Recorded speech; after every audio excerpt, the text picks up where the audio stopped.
कंपनीमध्ये काम करत असताना कोणाला 15,000 महिना आहे, कोणाला 10,000 तर कोणी 8,000 रुपये महिन्यानं काम करतायत.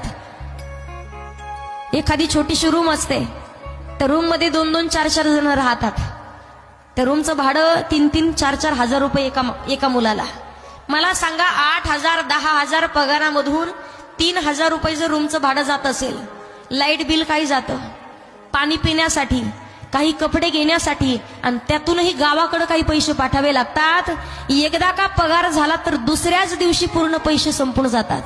परत महिनाभर जीवन जगावं कसं? कधी कधी पहा, रविवारच्या दिवशी सुट्टी जर भेटली ना, तरुण मुलं रविवारच्या दिवशी कशाला कुठे फिरण्यासाठी जायचं आणि कशाला झोपून राहायचं म्हणून तेवढेच 8 दिवस पैसे खर्चायला भेटतील म्हणून 500 रुपये रोजाना, 200 रुपये रोजाना एखाद्या मिस्त्रीच्या हाताखाली कामाला जातात. परिस्थिती माणसाला खूप काही शिकवत असते. पहा, माणूस किती मोठा झाला तरी परिस्थिती विसरली नाही पाहिजे.